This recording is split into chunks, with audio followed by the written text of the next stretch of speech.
I ran out of coffee. Okay. Well, good evening, everyone who's on Zoom and who's on Facebook Live tonight. And I am, I don't know, I'm here and I'm trying this out and see if I can get Facebook to upload easier to my YouTube channel than the other, because then I might not have to come over to my neighbors and try to do it here if I can get it on Facebook. So anyway, welcome everyone. It's finally a very nice day in Colorado, and it was sunny and not too windy, and so I am happy. And this week I'm going to talk about a couple things. I believe I'll do like I've done in the past couple times, where I talk a little bit of time and then leave a little bit at the end for some questions if anybody wants to ask. So there we go. I'm just looking at Facebook. If anybody is on Facebook, I'm hoping it's live now. If you can let me know, uh, that would be great. Okay. And so this week I had several clinics.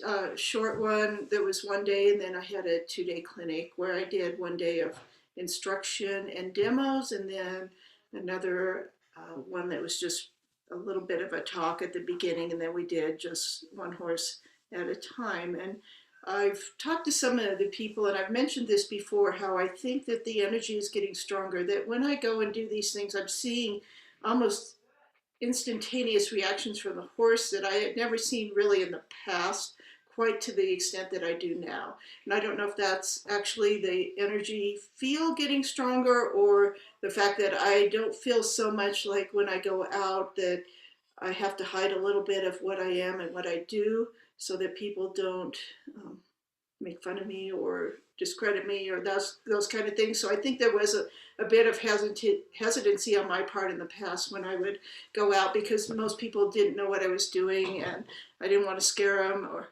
make them think I was weird, which, now I know I'm weird, so it's all okay.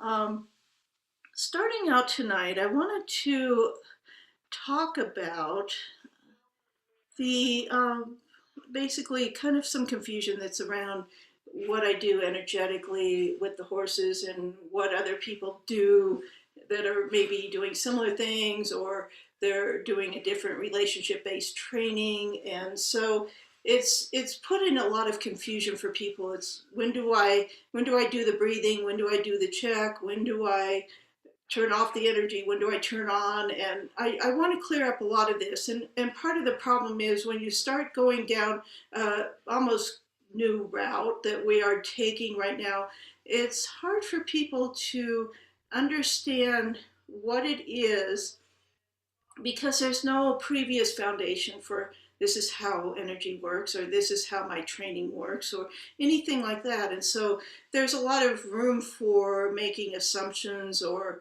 filling in the blanks. And part of this is I've only had what the book, which is the very, very beginning pieces of doing energy with horses. And then I've only had what, 12 or 13 different YouTube talks or Zoom talks where I really discuss a lot of the factors in that. So it doesn't give us a whole lot of time to delve into 40 plus years of doing this work.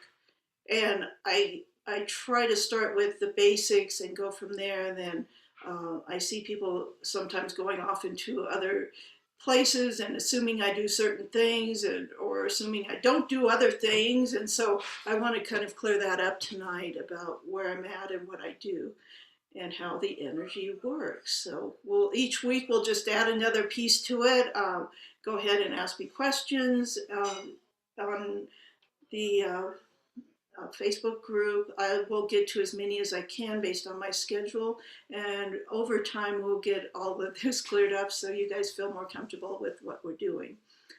So one of the questions I had this week was, and I think if you were on the group you saw it, should I just breathe when I'm around my horses, or should I be doing the breathing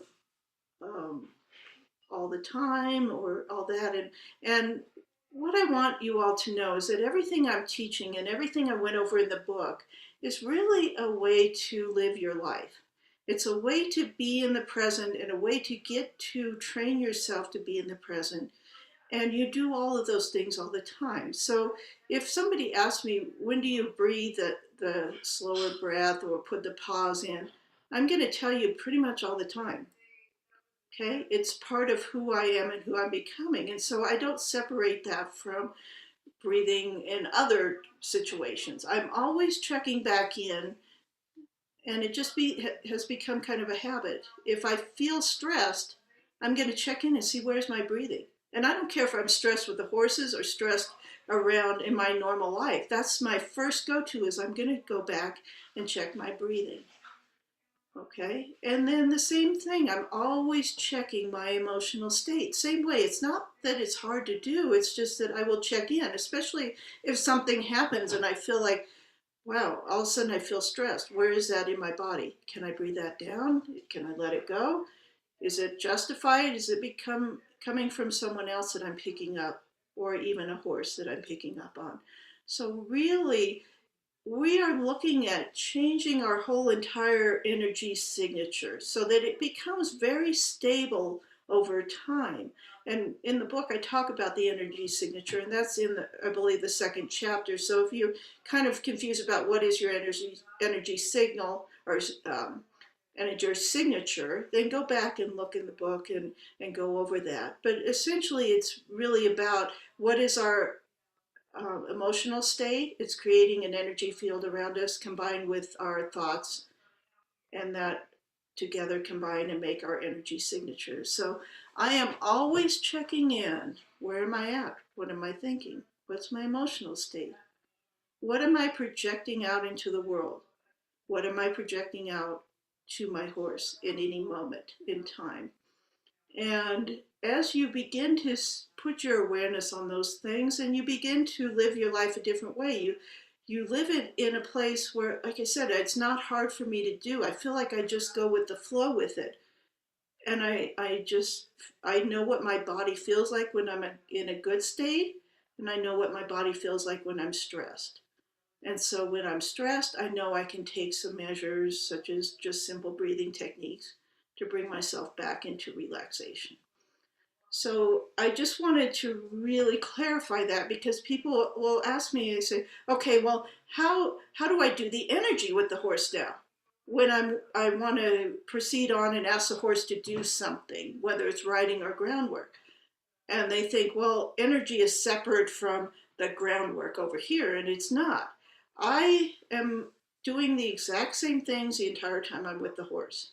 I don't think about sending them energy or doing something different. I'm just make sure all the time that I'm monitoring my state of mind, my emotional state, and that it's congruent with what I'm thinking and asking the horse to do, and that I'm supporting them in whatever way I can. Okay, so please know it's not something special you're doing. The energy happens regardless of what you're thinking or doing. It's always here. Your energy signature is always out there.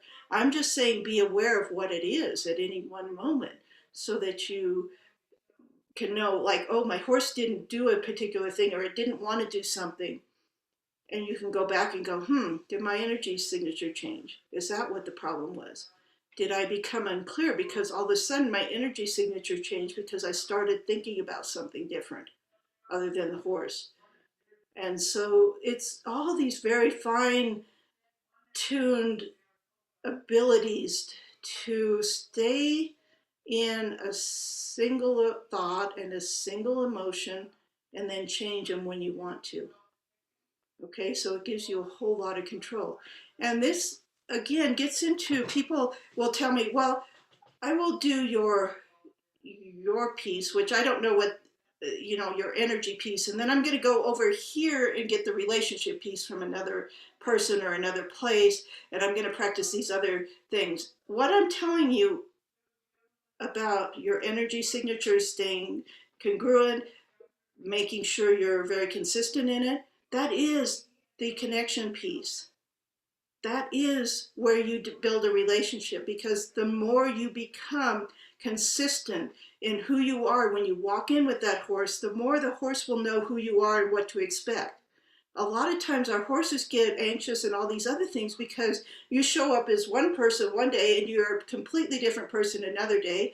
You go on, let's say, for example, you're doing groundwork or liberty work and you're one person there, and then you decide I'm going to ride and you become a different person. You change at each different thing that you're doing. And what I'm saying is don't, pay attention and just stay the same, because these little tiny glitches of thoughts or this is different than create a question for the horse. And that's where you begin to have a horse that goes, I don't know, I'll listen to you sometimes, but other times you don't make sense to me. It's it's our consistency. It's on us to do the connection piece first, because the horses are very ready to connect with us. And in fact, as I have done this type of, checking in on myself for, I don't know, consciously, I didn't used to do it consciously for the last maybe 15 years. What I've noticed is that I can walk into a place with a horse, most horses, unless they have a lot of stress, and they'll instantaneously connect. So it's not like we have to do something different. What they do is they recognize the energy that I bring in, and they recognize it as safe, as congruent, and very clear, because I don't go into the space with the horse with a whole lot of scattered thoughts or jumping from one emotion to another. I'm very clear, and when I walk into that space, I'm making pictures of what I'm going to do with the horse before I do it. That's another piece of the relationship, is how consistent you are of following through with the picture that you make of what you're going to do, and then follow through exactly the same way. That makes a calm and steady horse. Okay, it's not that you have to go do other things. Believe me, if there were other things you were supposed to do, I would have told you by now. But this is really the foundational piece of connection and relationship. And you think of relationships, and I talked a little bit about this last time, I believe, where what do we want in a relationship? What are we seeking in a relationship? Are we needy? Are we putting a bunch of needs on the horse that it can't fulfill? That's going to cause the horse to go, I'm not so clean about a relationship with you. Or do we come to that relationship going, what can I do for you? And the horse in turn goes, I'd be happy to do what you like. So it's really all of this connection and relationship and all this with the horse and the trust. It's really about the same as what you would look for in a human relationship, about being there for somebody, understanding them, listening to them, all of those pieces. And they don't come through some mechanical thing that we do to the horse, such as move their feet or, pull their head around to get their attention. I don't do those things because I don't necessarily have to do any of that because the horse is there. Okay. So just know that um, it's interesting that I don't make it a different thing, and maybe it's too simple that people go, well, you couldn't have given me the relationship piece because that was way too easy.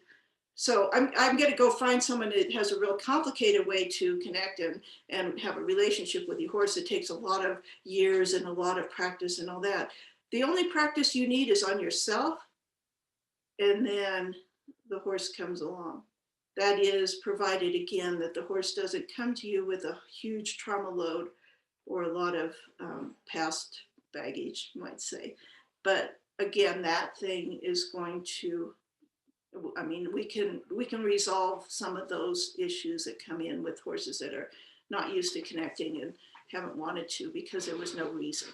So anyway, I just was looking on Lauren. Oh, somebody put a thing of Lauren and she got that turning off the video. So anyway, just wanted to make sure you guys were clear on that. And also about, I've kind of been put in this box, I feel like, and I don't like boxes very much. So I'm always like, wow, darn, this is frustrating that I've been put in a box where, Susie, you do the connection piece and then I need to go to somebody else for training, or there's a different technique for training or we do different things. No, the reason, again, and I reiterate this all the time, is the reason I haven't gone into a lot of training is because the foundational piece has to be in place before I start giving you any kind of techniques or things that I do, because the tendency for people is to take any technique they hear about and then just start doing it and then tell me, oh, it doesn't work. And then the reason it doesn't work is because they don't have the foundation, which is all of this energy signature. It's all your stuff that you have to do for yourself and to learn for your own. So that's kind of why I don't go there. As most of you know, I started horses on the ranch. I've been training horses. That's actually my wheelhouse. Not so much the people thing, but the horse training and relationship with horses is what I feel like is my strength, not this other piece. But again, when I thought about writing a book, I thought about writing the book about here's how you train with a different perspective. But I realized that unless you knew what that perspective was and you were very versed in that perspective and had a good understanding, it was not going to make any sense at all to you. And it would lead to frustration. So some of my recent clinics, people have been able to do some writing and some other more advanced groundwork kind of things and see how you actually incorporate what you're learning here in the book to actual application in a real world situation with your horse. And it's not about, I don't, again, I don't do a lot of meditation because I figure out that everything I do is pretty much waking meditation, and all meditation is to get you to slow down your brain waves. And I just go about it in a little different way than sitting in meditation because I personally don't like to sit in meditation. I've done it before, I've done it for years. I just find that most of us want to do something with our horse. And we don't necessarily just want to always sit there with them. And really, uh, you can do this kind of waking meditation, movement meditation, and stay relaxed and calm and in a good space. And that's what you're striving to do. So if you feel like you've been meditating with your horse and they're all sleepy, well, that's fine. But when we want to go about doing some different things with our horse, we don't want them in a sleepy state. We want them alert and but relaxed, alert and ready to do something but relaxed in their mind. And so that's really the same thing that we want for us is to be alert, paying attention, but relaxed in our mind and our body.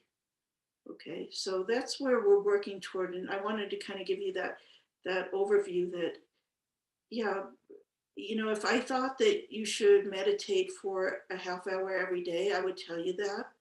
What I want you to do, though, instead is pay attention. So we're doing waking meditation. We're paying attention to our thoughts. We're paying attention to our emotions. We're trying to stay on the same thought stream. We're trying to be consistent in our thinking, in our emotional place. And that's all really for meditation is also kind of working on slowing your mind down and getting you so that you can um, access that intuitive place, which I feel is so important to working with our horses. So I think that's about all I'm going to say. I know there's going to be, again, like a lot of questions as we continue down this road. There's going to be a lot of things that I need to clarify. And as they come up, I will try to clarify them for you guys. And it's just the nature of the beast. We're doing something completely different here. So all the understandings you had before might not necessarily apply to this particular work. And I think one of the ones that comes up for me is people will say, well, you don't correct the horse. Yeah, I don't correct the horse. Yes, I will. Okay. I'm going to ask the horse to do things. And I'm going to want them to do them when I'm asking. But it's the nature or the way that I ask them is much different than, you might get where just make him do it. Just make him do it. I'm going, okay, I want this horse to do this, but what do I need to do to motivate that horse?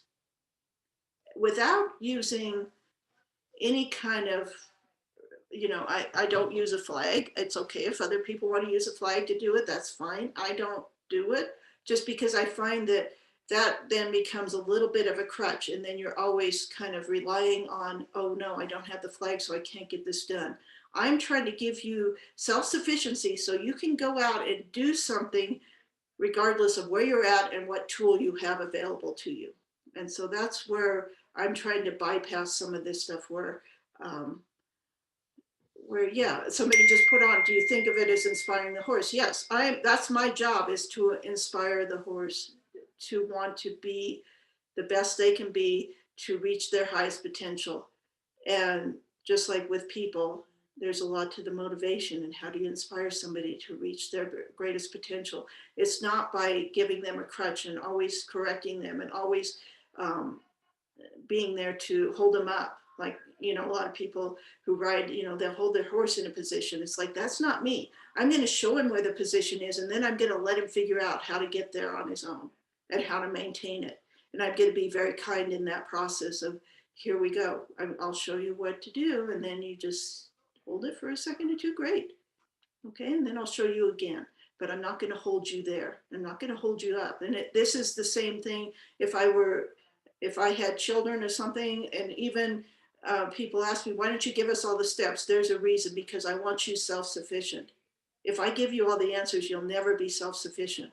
You'll always think you need somebody else or someone else out there to tell you how to do it. And I'm trying to go, you know what? I'll give you principles.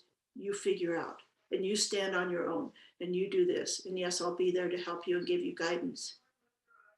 Okay, so yes, it's very much about every moment. I'm thinking, how do I inspire this horse? How do I motivate him without being angry? And that was, I guess, one of the things that when I was learning to ride and to do stuff, if a horse didn't do exactly what I thought they should do, I was told, yeah, get after him, make him do it, no matter what, make him do it.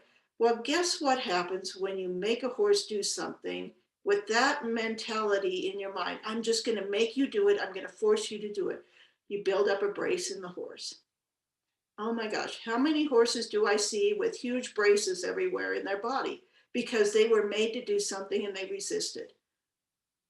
If I find a place where the horse says, no, I'm going to go, I wonder how I can get him to say yes in a very nice way.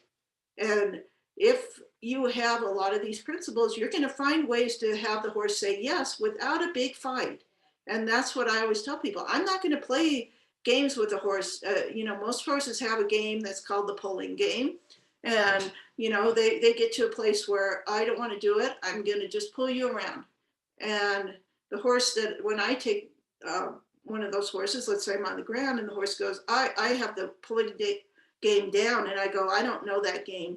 And so I walk off as if I know nothing about that game, and I don't play that game. And so my job is to say, how do I get this horse to connect to me and go with me without pulling him? And that's on me. I have to be interesting. I have to be someone worth following. But that goes back to our foundational piece. It's because I have clarity in my asking, and I'm know where I'm going through the pictures that I've made. I'm going to give him a very clear idea of what we're going to do. So he doesn't have to ask any questions. Are you sure? You think so? I don't know if I want to follow anybody.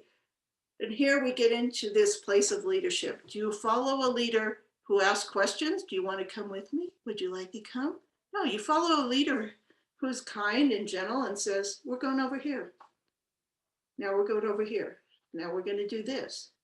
It's never a question. I never ask the horse a question.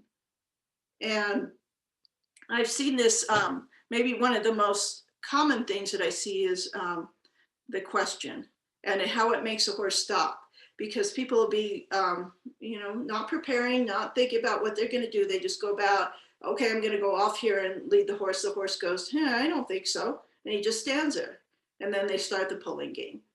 Okay, what I'm going to go back and do is go, okay, before you take a step, you're going to make sure you know where you're going, that you're someone worth following, because a leader is someone that knows where they're going and has direction. And then you're happy to follow that person because they know what they're doing.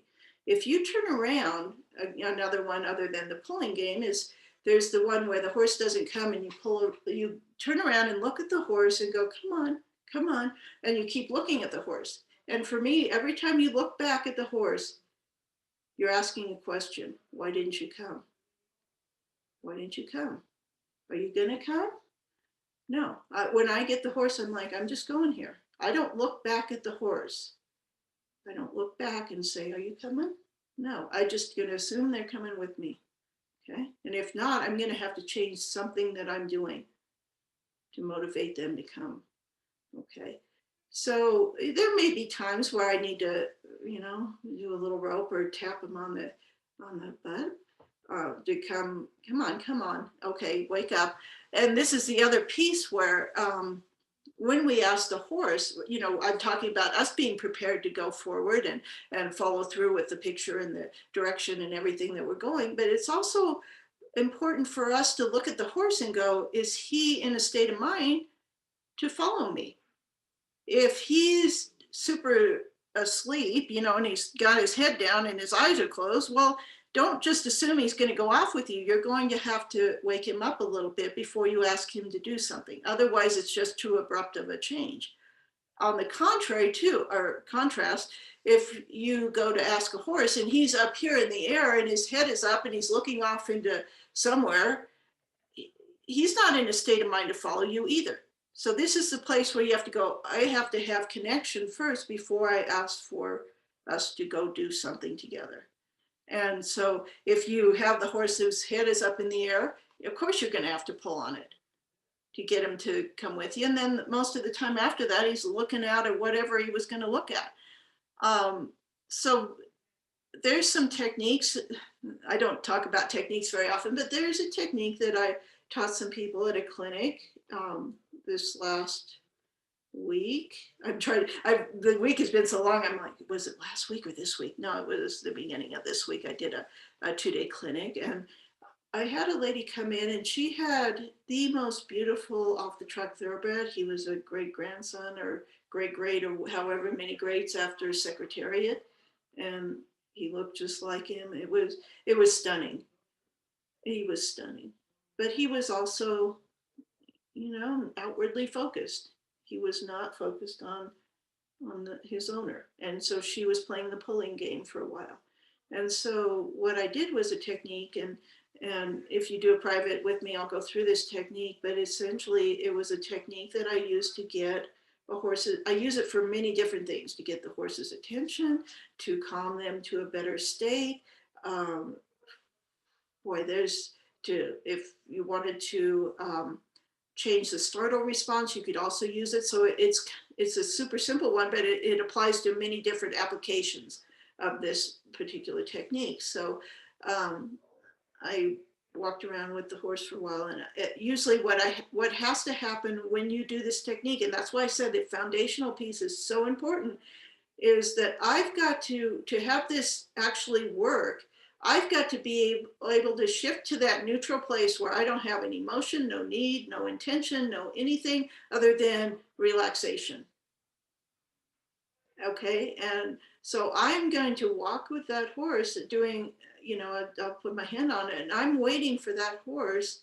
I'm showing him what state of mind and body that he could copy from me that would help him out to be more focused and relaxed.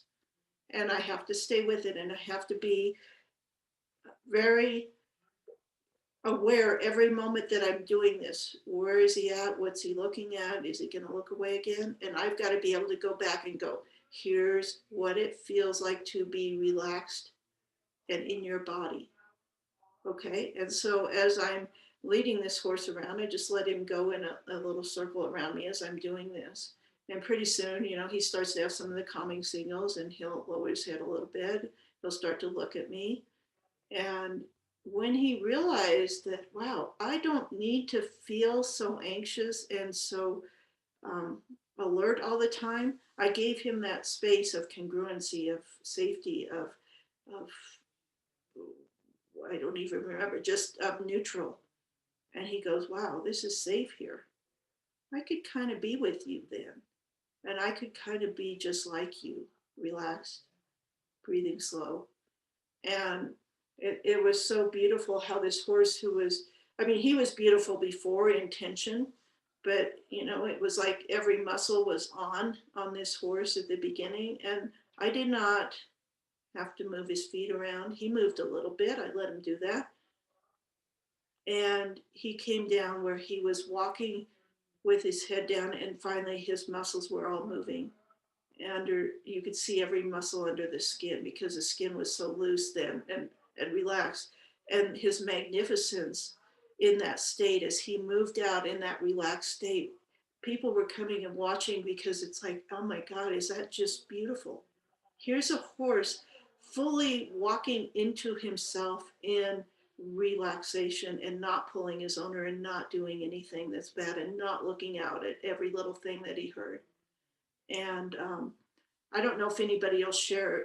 I know somebody videoed parts of this. I don't know if they'll share that with us or not. I can ask, but um, this is the perfect example of, you know, somebody there was going, okay, well, I've always heard that you get to the horse's mind by moving their feet, and you know that's definitely been a mindset, a practice. It works, but the problem with that one is you have to use it all the time. You have to go back and reestablish that one. What I'm doing is creating a relationship, a connection, and a way for the horse to know that he can create that state of mind and body on his own. So that's my goal. And the thing that when they said, oh, well, you know, you have to move his feet to get to his mind, I said, no, what if you go to his mind to get to his mind? Why do you have to go to his feet first? Let me go to his mind, and then his feet don't have to move. So part of the thing, especially when you're working with a highly sensitive horse, it's maybe like an Andalusian, a thoroughbred, or an Arabian, a Morgan, a saddlebred, one of those horses, if you take the philosophy of moving their feet to get to their mind, they're plenty happy to move their feet a lot, a very lot. And I want those kind of horses to not move their feet and not to think that when they get stressed, they have to move their feet. I actually want them to go, when I get stressed, I'm going to not move my feet because I don't feel like I have to move my feet. So just, you know, if you guys want to do this, I can talk about it in a, if I do the classes, if we do a private, I'll kind of go over some of this. It's easier to demonstrate in person because it's a timing thing. It's very much attention to details.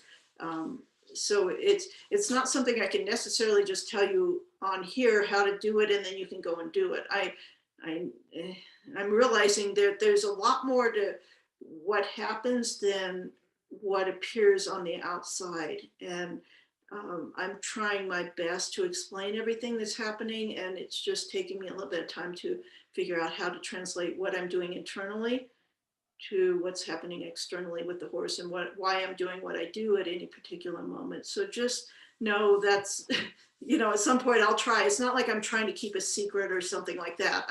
I just hesitate to tell too much about how to do it with getting a misunderstanding or a misapplication of it because it could actually backfire on you if you don't do it quite right. So that's why I would like to kind of make sure, and maybe I can get a video done on this at some point in time. You know, I don't have the high production video crew and all the fancy equipment, but maybe it's good enough to, at this beginning part of me getting out and doing more of this work, is that it's okay that it's not that way right now. That it's more important to get the information than to have it look really slick and polished and perfect. So anyway, look at me. I went to just over 35 minutes or so, but let me think if there's anything else I want to talk about here.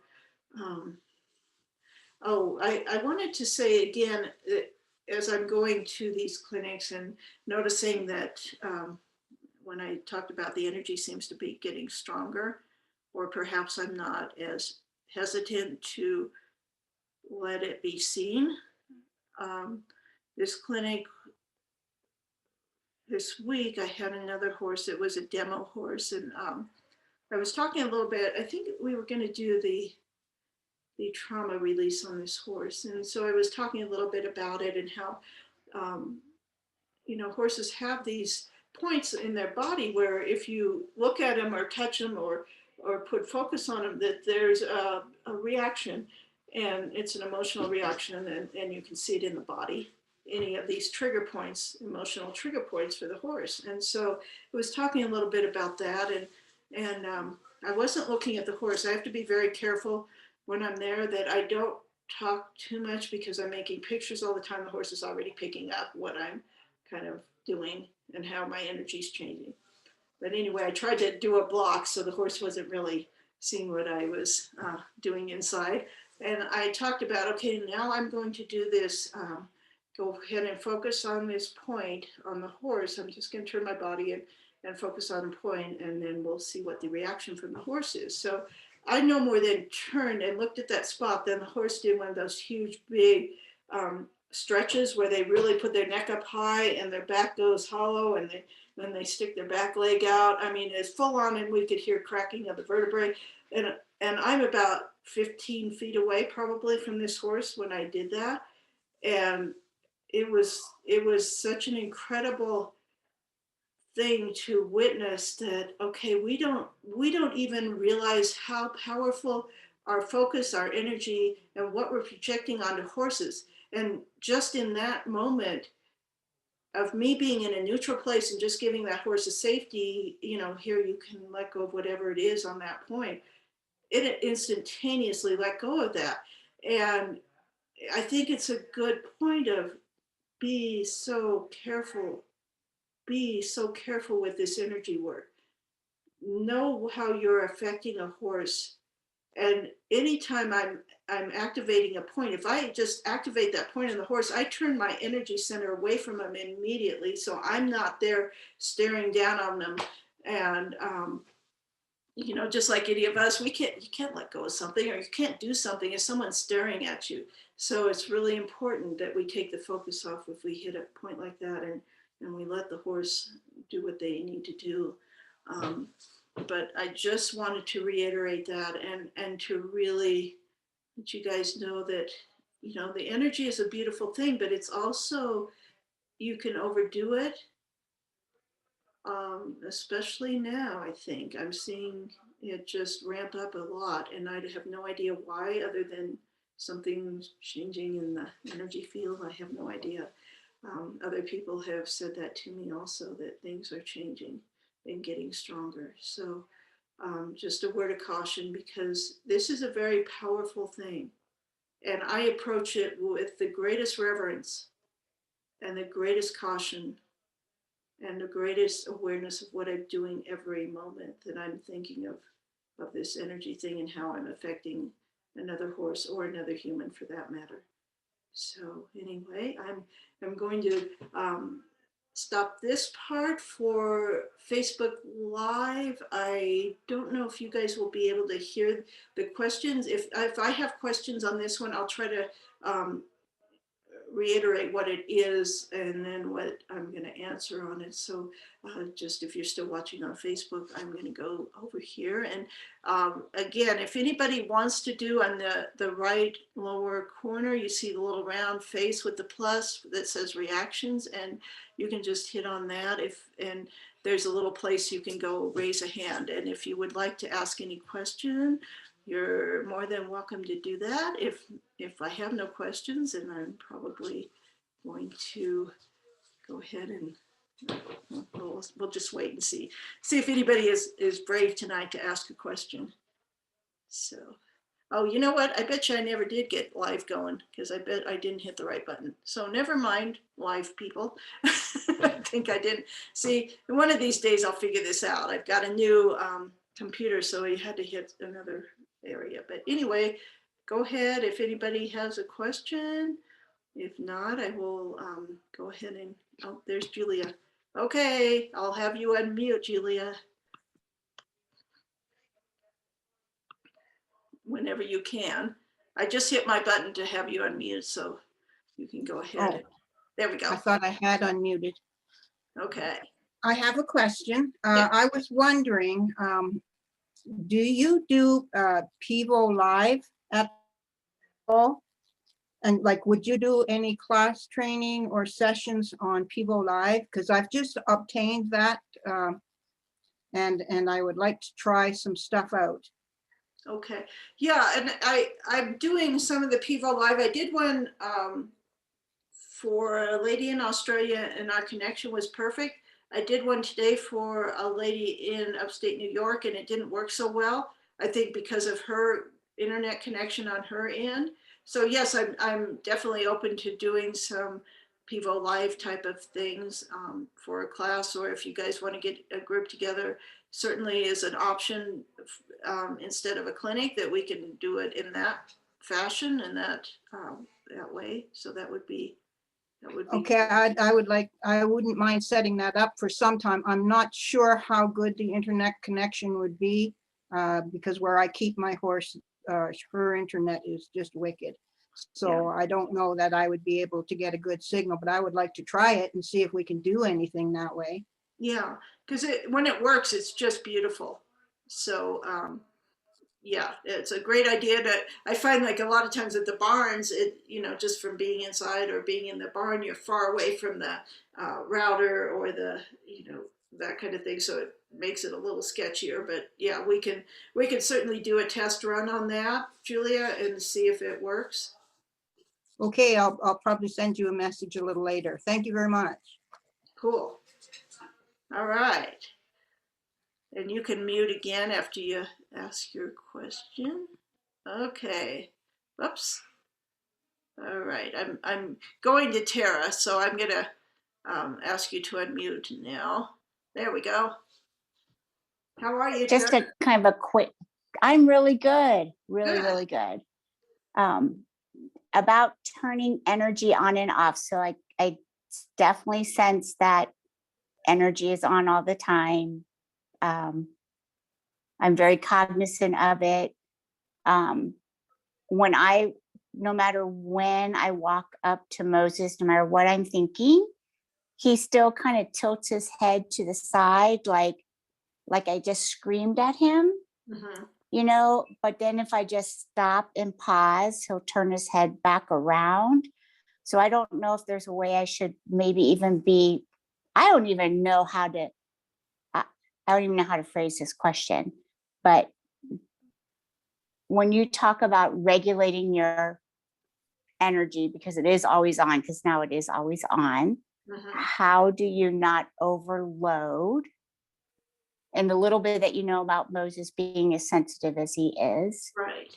I don't know, maybe I'm doing it well because everything's going well. So Right. And this is a really good question, Tara, because what I'm going to assume from him and what you're talking about, the behavior wise, is that I think that's actually an emotional trigger point that hasn't been completely cleared out yet. okay. That's why you get the overreaction to it, the turn away. Mm-hmm.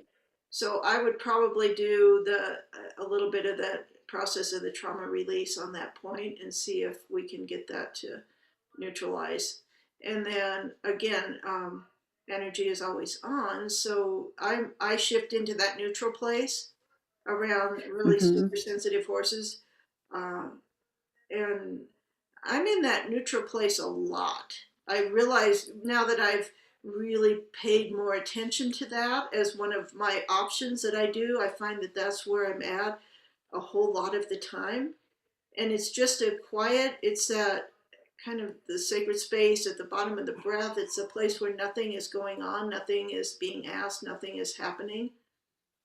There's no needs or yeah, nothing. And so that can be one you can play with him if you're able to do that one. Um, Mm-hmm. so I would play with that one, and I'd also do the thing where I just, if you know that's a spot in his neck, just stay about 10 or 15 feet Right. away from him. Go and see if you put up your hand or you look at that spot. If he still turns away, I would guess that that's probably an emotional trigger point in his body. And when you see him turn away, you can then turn your energy center away from that point, take your eyes off that point, and then just ask him if he wants to let that go, give him permission to let it go if he's ready, and he doesn't have to hold it for you. And just wait and see if he has a release of any kind. And that you may see him go through all sorts of twitches or different things in his body Mhm. if it's actually an activated point, because then his nervous system is going to start playing with that point, and you'll see twitching in the thing. We saw horses this week with twitching under the shoulder. You know, any place in the body might be associated with that also, and it'll start twitching or it'll be doing something, and you just wait that out. As long as it's still doing that twitching thing, or there's some kind of, some horses do a little tick where they'll just real quick go, you know, just nod the head or do something like that, and so know that that's also working through there, and just wait it out, and you're looking for either, you know, release out the back end or some type of release out the front end, and then you know you've got that point, and then once it happens, go back and check it again and see if it all resolved. So yeah, I'm Um, not sure it's you. and today when I went out, he did pass gas. That seems to be going out the back end. Yeah, And then he's fine after that. It's just, I'm surprised that he still has that bit of a reaction. So maybe again, I'm not waiting long enough. And if I'm not paying attention, you know, you're taking your focus away and you don't have that third party to know. right. But I think it's just more of again, a waiting game. I appreciate it. Nope, I hope to see you soon. So, Yes, and you're right. I mean, when I've done these clinics, people have realized how long you have to wait. You may see an initial release, and that's usually when people go back and do something new. I wait past that initial release, because if okay, I see something that I think is still being processed, if I buzz past and start doing something different, the opportunity is lost to get that other release happen. And okay. sometimes that can happen. I'll just start talking to people about something else to divert everyone's attention from, you know, focused on it. And we'll see it come up maybe 3 or 4 minutes later. So or even longer. So pay attention, because even if you release one part of it, there's other parts that are going to come back up to the surface because that one's now gone. So it's a process. So don't feel like, oh, I missed it or whatever. You always have the opportunity to go back. But I'm just Okay. saying, if you wait the first few times for all the stuff to release out, then you probably have a better chance of not repeating that behavior again. So Well, and is there a possibility that because he does have so much trauma, that maybe he is releasing it all slowly because there's so much there that we weren't aware of? right. You know, that if I asked him to release it all, that's his self-preservation. He's Mhm. not willing to give it all up yet. So And okay, that makes a lot of sense. yeah, and we don't want a Okay. horse to give it all up at once, because that could cause, there's something in humans too, if you cause too much stuff to be released, or um, as far as you're doing some trauma work with a person, and they release too much of it, it can send them into what we call a healing crisis, and we don't want that. The horse is going to know what he Yeah. can give up and when. That's why I always say in my words during this, you can let it Okay. go if you're ready. Mhm. And that's a very important part, if you're ready. And he may need to hold on to some of that for, like you're saying, self-preservation, sense of self. You know, we don't want to do it all at once. I always do it in little pieces at a time. little pieces at a time. Because then they're much more willing to participate in this and keep doing it. If you have a horse and you ask it to do too much releasing at one time, he may never want to do that again, because that's pretty vulnerable and that's pretty frightening, because then you're left with what? An empty void of some, Mhm. that could be terrifying. So Mhm. anyway, that Great, thank you. perfect question. Thank you so much. That was really good. Okay. Next in line is Allison. I'm going to unmute you, or you can unmute yourself. I'm just asking. There we go. Hi, Susie. Hi, Allison. How are you? Okay, good. I think Jazzy and I have gotten a few breakthroughs, I Good. think. But I have a question about, it's kind of the opposite now, what you just spoke to with her about, and because we've talked about it, because Jazzy has to have her exercise because she's 200 pounds overweight. Um, and the trauma that she's been through and having to call the stopping. I was so hesitant in the beginning walking, I was just kind of leading her. I didn't want to push into that, asking her to go places. And I found 2 days ago, because it was like so much work on my part, even with my energy, I just kind of stood there next to her and just pushed my energy and let her take it and and follow her. And then when she was really sluggish, I was kind of sluggish. And then I'd be like, okay, now we got to take a few fast steps, Jazz. And then she would, and I would stop kind of before she stopped. And I'm seeing she's doing a lot of lick and chewing while we're walking. Mm-hmm. There's also times where she stops. And remember when those eyes go to half staff, I'm like, we can't go there right now. Right. We talked about that. Yeah. That we have to keep going, and then she'll lick and chew. So my question is about my energy to keep her walking. I know we're not supposed to send the energy, so it's my energy in my body to say, let's go, Jazz.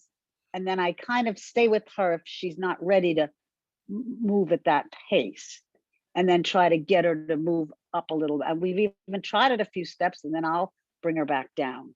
Yeah. Say, no, the good girl. Like I want to stop when she's giving it to me. Right. I'm trying not to overdo it with her.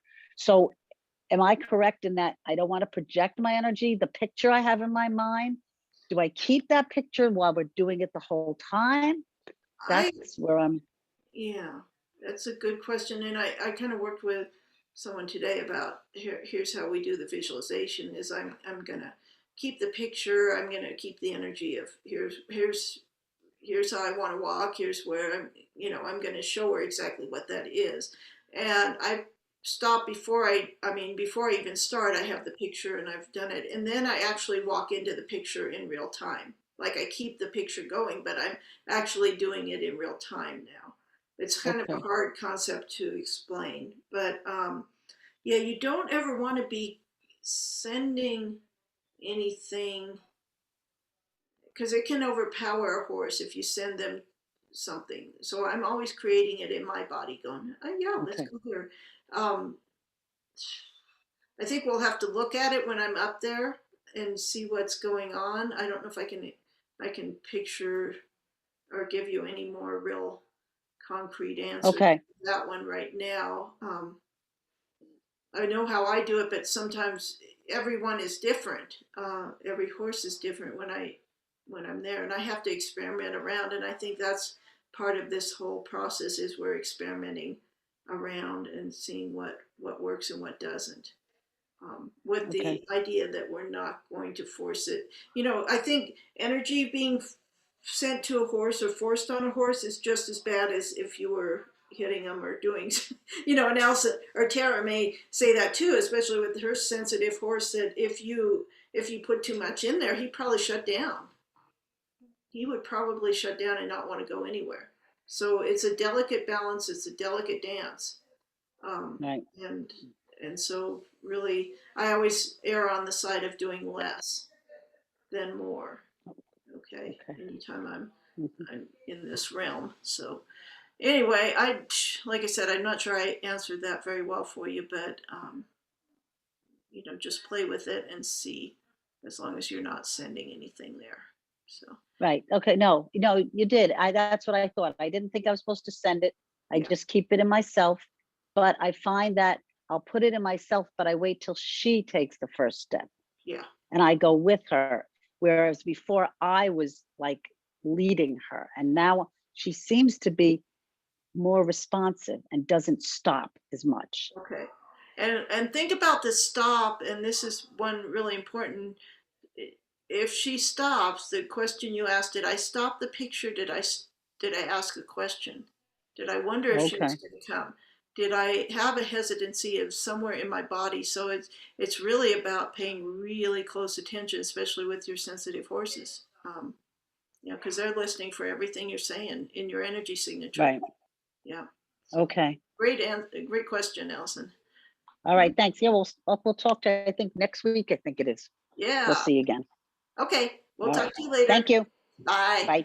Okay, I have time for one more call at 6:27, so let's go to Kim, and I'll ask Kim to unmute on your end, Kim, if you're ready. Perfect. Hi, Hi. Susan. I'm kind of new and I adored your book. I just got it and read it like right through, and the ending bits were tying a lot of pieces together for me. I have a really sensitive mare. I've had her since she was a yearling. I was there when she was born. Um, I did a lot of riding when my kids were in school and young. This mare was bought for my daughter. However, I've kind of adopted her since, of course, she's given up riding and she's on her own and off into the world. So she's not exactly the mare I would have picked for myself, but we've really worked a lot and come a long way. Previously, before working at an actual job other than raising my kids at home, I rode every day. We were doing really well. We rode alone all the time in the bush. She loaded up like a breeze. I'd drop the kids off to school and carry on with our day. And then I had to work. And so things kind of changed. She lost a stablemate, but she has a little buddy now still. Um, and so many questions have popped in my head since listening to the other two people with their questions. But I'd like to kind of understand more why she is struggling with loading. She's never had a problem or an incident or trauma as far as loading or trailering is concerned. Um, and I'm very patient with her. I wait and I ask and I wait and I watch, and then it almost seems like the point where I am kind of reach that little like point where you snap and you're like, okay, let's just get on with this because I haven't got all day and I don't really have to go anywhere. I want to go somewhere, but I know I could tell my friend I can't make it. But when I get that energy in me that kind of firms up the deal, she seems to respond better. And last weekend, or this weekend, actually just yesterday, I changed my body position, and I, instead of standing at her side at the door, I would be facing her driving point and drive her in, or try to drive her in. But then I turned and I went in the trailer with her and just became firm about going in, and she popped right up. And so I guess I just want to know, is is that correct? Is it okay to firm up and just say, get the job done, girl, because you know how to do this? Like, And I think, this gets back to some of the things I talked about earlier. It's like there's no questions. The horse is going to do what I wanted to do. Okay. And so sometimes if you're trying to be super gentle, there's a little bit of question in that. I Yeah. wonder if this works. I wonder if should I do this? Should it be, and the horse is picking up on some of that. And maybe she needs more of the leadership of, yes, just get in. And what you have to do is think about very carefully what the difference was in you when it worked and when it didn't work. And those are the the case by case, horse by horse type of things that I say I can't give everybody 100% do this or do that, because it depends on the horse. And I always think about, I'm keeping this softness in my body as I ask that something be done. Okay. So I'm Mhm. never getting in the, where I'm building up tension in my body or doing anything like that. But it's like, it's a firm ask. It's a firm saying, get in the trailer, but it's not a, you know what, get in the, there's a difference in the way you ask. You can ask the same thing, but have completely different intentions behind it or emotions behind it. So I think you're on the right track, and just think, Kim, that you're going to experiment, see what works for your horse.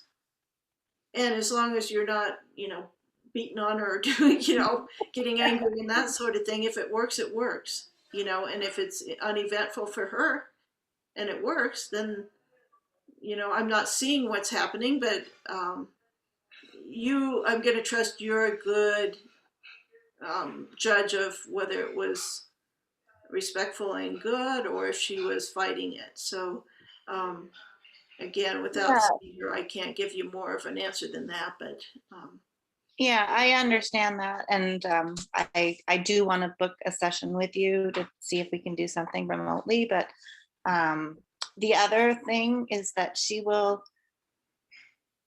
think about going in the trailer, and then she turns away to look, and she turns away from me. And this is also a decision-making thing that she does just on the ground as well.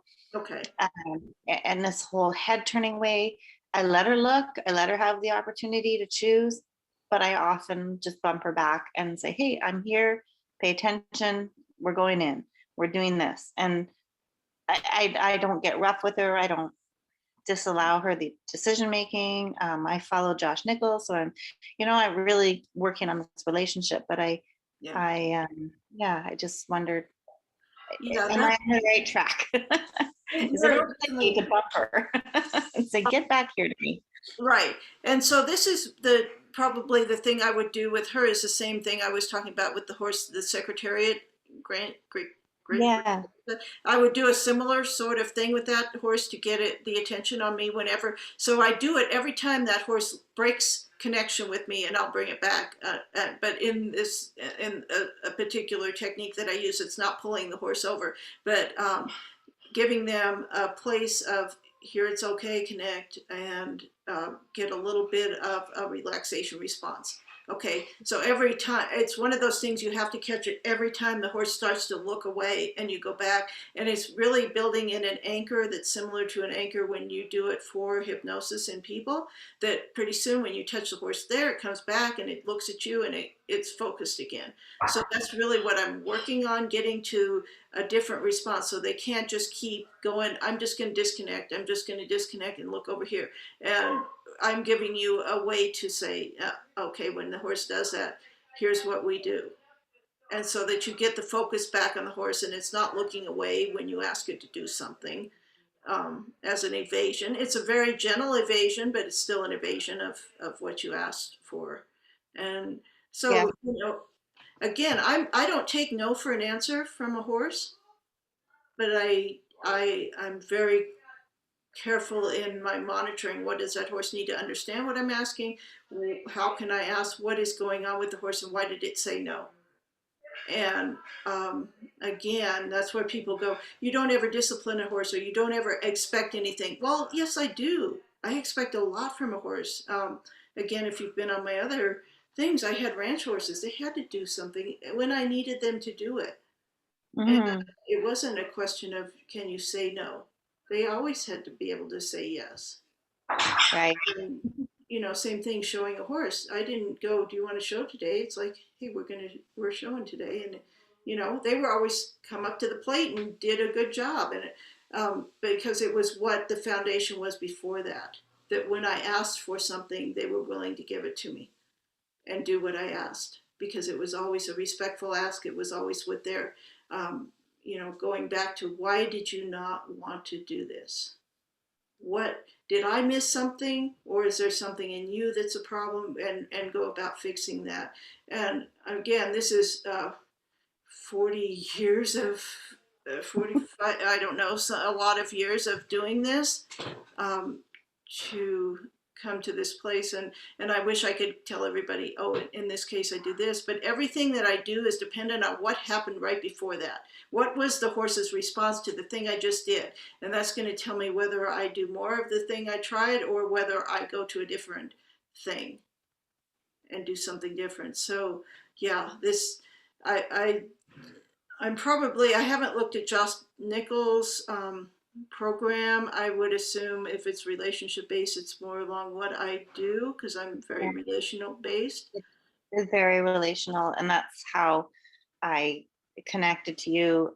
Somehow you magically popped up on some kind of streaming thing on my Facebook page, Oh, and um, I clicked the link and found you, and I read your book. And he's very relational based and very respectful of that, building that relationship and honoring the horse and their needs and meeting their needs. So I get all this, it's great. And I just think like there's so many pieces I can take from you, and as far as the visualization and that aspect. I listened to your podcast with Warwick. I was a follower, but I stopped because it got a little bit crazy. So yeah, so I'm here and really working on some great changes. And I really thank you for putting yourself out here to us and offering your amazingness. And your book just answered a lot of questions. And I was the one that posed the question about the beta wave video song music stuff. And oh, that yeah. was me. Yeah. And I just was like, wow, this is a whole different way of trying to maybe get to the right place. So Oh, yeah, so I'm really excited, and thank you so much for answering my question. And I hope to keep connecting. It's a holiday here in Canada, so I usually am working right now. So oh, I'm really excited to be participating for once. thank Yeah, you. Yeah, thank you so much. this is so fun to have people coming from all over. And I'm sorry I invaded whatever. I made this rule when I started doing this that I wasn't going to advertise the typical way, that it was going to be word of mouth. And so I don't go out. And when people ask, should I advertise for a clinic? I say, no, don't advertise it. Um, so it's kind of one of those principles uh, that maybe it's me not wanting to be in a box because I've always had these business coaches. You have to do it this way or that way or whatever, and it never felt right for me. And so this feels, because of my personality, and I'm not a real outward, go in your face kind of person and tell you all about what I do, and more about sitting back until somebody asks me something, and then I'll maybe add some things. So yeah, that's why none of the elevator speeches or anything like that always made me want to throw up a little bit. So I have to do this a different way. I can't do when it was funny, we talk about horses getting triggered. It's like if somebody says, tell me your elevator speech, Susie, I become just frozen in time and space, and I can say nothing. I don't have any idea what I do. That's about what I would say when they ask for the elevator speech. So there we go. Anyway, someone asked here on, oh, let's see if I can go back up. I don't know if I can go back up, but someone asked about the book being on Audible. And I guess that would be if I ever had a studio where I could get sound right and I could actually read the book or whatever. I guess I could put it on Audible. A lot of people have asked for that. So I'm kind of doing a roundabout way in a lot of these talks on Zoom, or my Audible part of the book. I'm going over little pieces and different concepts in this format so that if people wanted to listen to it and just, if they're driving or something and they just want to listen to the audio of this, they can pull up Zoom or YouTube and listen. So that was part of the reason why I'm doing this too, is so people have some access to some of the concepts without maybe having to read the whole book right now. So anyway, it looks like I have finished with everyone here. And what I'm going to do is go ahead and end the meeting, and I will see if I can get this uploaded here in the next few days. If not, I may have to wait till next week because I've got to do a clinic in Utah this end of this week, so I'm going to be pretty busy, but I will do my best here. And thank you all for coming tonight. And I think maybe next time I'll actually figure out Facebook Live on this other computer so that it actually gets out there. So until next time, and I won't have one on the 31st, which I believe is the Monday after this coming weekend. That's a holiday, and I won't be doing any meeting because I'll be traveling, probably traveling back on that date. So I won't be here next week, and I will announce the next one. So anyway, thank you all for giving this a go and being enthusiastic, and I appreciate everything that you guys are doing for me on my end and passing the word along and all that good stuff. And testing out all these weird things that I talk about. So anyway, thank you, and until next time, have a wonderful holiday if you're in the US, and I guess if Canada, you're having your holiday now. So happy holidays to whoever's having one, and we'll talk to you soon. Good night.